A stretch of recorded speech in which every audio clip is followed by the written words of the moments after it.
Okay, so I'm still really confused here, but maybe you can give me some Sure. some clarity.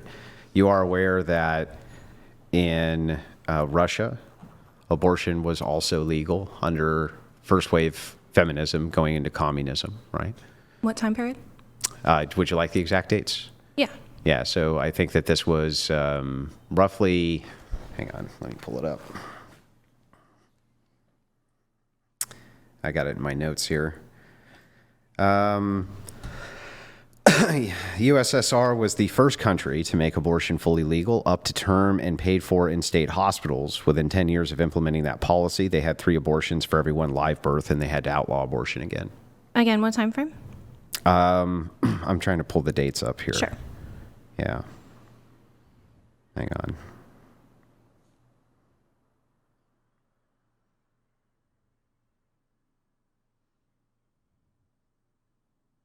I didn't write the date down for that.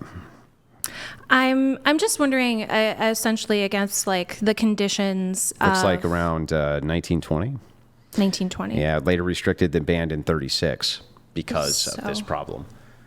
So it was 1920 through 36, right around roughly the same exact time as what other amendment was 1920? Do you know? Amendment in the United States, 1920. Yeah, the right to vote? Yeah. So I'm right sorry, around, are you saying that's correlated somehow? No. I just think it's interesting that the right to vote and feminism, because in the 20s it was roaring, and same thing in Russia, but they had 3 abortions for every 1 live birth they had outlawed.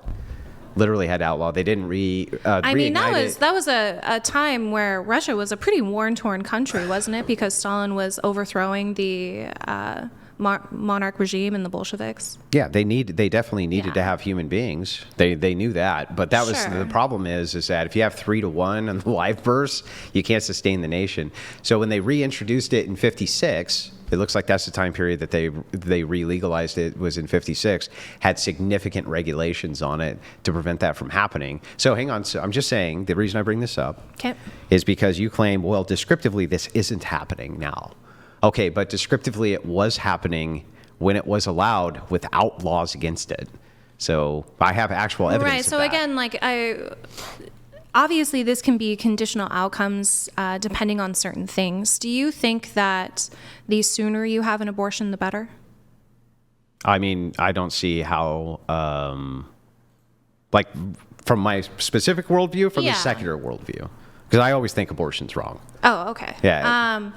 So that would be one of my argumentations, is that if you were having essentially a society to where medical access wasn't available, or it was at a high cost, then this could delay obviously your opportunity to get an abortion, which may cause it in later stages of pregnancy. Yeah, that's rare. What do you mean? That in later stages of pregnancy you're going to have abortions, right? Isn't that what you said? No, it is rare because access is available. So I'm saying if it's happening later in pregnancy, it's most likely because there are times where access is not available. Yeah. Okay. So from your view, you're just saying, like, because you don't see a distinction, right? You just think life begins in some arbitrary point, like 24 weeks or something, tied in with consciousness or something silly, right? Something silly. Well, it is silly because you can't define consciousness. It's not a definable thing. I mean, do you think you have a subjective experience? Sure, but that's not defining. Subjective experience that's not made defining of? Consciousness. What is that subjective experience made of? I have no idea. Do you? What's it made of? I think it's made of a lot of different components of things, but the fact that you recognize that it exists doesn't define what it is. And what do you mean? What kind of definition do you want? Well, tell me what consciousness is. The ability to have experiences? Yeah. So, are you saying that you have no experiences when you're unconscious? Well, I think there's other aspects of experience that not just only go into terms of... So you are having experiences, even when you're unconscious? Well, I don't think consciousness and being conscious are necessarily the same thing. They're not? No, like I wouldn't say that... like someone who is sleeping doesn't have consciousness, even though they're unconscious. You don't believe that when you're sleeping, you're completely unconscious. I'm sorry? What? You said earlier you don't believe when you're sleeping, you're completely unconscious. When we're talking about grape. You're completely unconscious? Yeah, you said you didn't believe that you're completely unconscious when you sleep.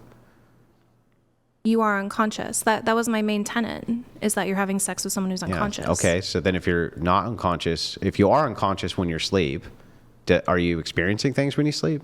Yes, you can still experience stimuli. Then how could you be unconscious? Because of other qualia.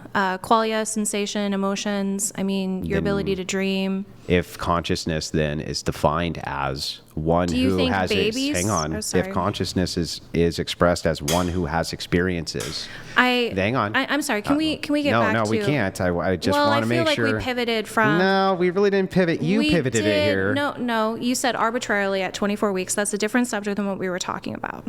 Yeah, but I just want to table that. But can I we want just to get finish back this to real the 20. quick? It'll only take 1 second. Oh, fine. Consciousness, one who has experiences, is conscious. If you're having experience when you're unconscious, then you can't be then you must have consciousness even when you're unconscious, right? Yes, there are aspects that you can have consciousness when you are unconscious. I So don't are think you that actually those are unconscious? synonyms. Yes, because I think unconscious and consciousness are different. What? Like, What's different? I have no consciousness, or I do? what is being conscious to you? I don't. Well, it's not a thing again that's definable, really. I'm just in terms of, so you when your wife is sleeping, that's as good as she's awake. What do you mean? In terms of conscious and unconscious. Yeah, I think that she still has consciousness. When she's sleeping. Yes. Even though she's unconscious. Right. Well, no, she's not. No, she's not. I don't think she's unconscious. I think she's knocked out. What's the difference? Well, this is the thing about consciousness. Like I said, it's not definable. I think therefore I am is the best we can come up with. But we agree. On what? That when you're sleeping, you're still have consciousness. I agree with even that. Though you're not from your worldview, conscious. Yeah, from my worldview, that makes sense. From your worldview, that makes no sense. Why does that make sense from your worldview? Because you're the one who's making the determination as to when life begins. It's 24 weeks because of consciousness. What do we mean by life? Consciousness. What do you mean by life? I'm doing an internal critique. Then you can do your internal critique. It does, because we do, like, obviously there's different there's different terms when we talk about, like, the mode of life. Like, I'm sure you would recognize that cellular division and metabolic life is very different than someone having a subjective experience. I agree it's human life. You agree it's human life. Yes. Great. There's no disagreement there. Right. What I'm saying, that's before 24 weeks. But it is different than someone having a conscious experience. To you. Or a subjective experience. Yeah, to you. Why is that not different because for you? For you, that's the thing you value, not the life itself. Well, yeah, without a subjective experience, there's no society, right? Right, but the problem is that you can't demonstrate there's no subjective experience before 24 weeks. So that's one. And two, even if you could say there's no subjective experience before 24 weeks, consciousness itself is the one thing that human beings really don't understand very well. Okay. We just really don't understand it at all. So it's not easy to define. We don't know why we have it. It makes no real sense, right? It's a thing not well understood. So the reason I point out that it's arbitrary is because it's kind of impossible to prove that there's no subjective experience before 24 weeks in a fetus. It's just like impossible to prove that. I agree. I guess it's in kind of I classify it as like the same as like puberty. Like, obviously there are certain metrics that you hit when you have reached puberty, but when does someone like go through puberty or experience puberty, or how long does puberty take is going to be different. So sure, it's depending an on metric. Yeah, I don't disagree. Yeah, so that was my whole point. Is like you came up with a 24-week arbitrary metric. I think in some instances, like there are going to be some instances where yes, things are arbitrary. It's just you just have to draw a line somewhere. Okay.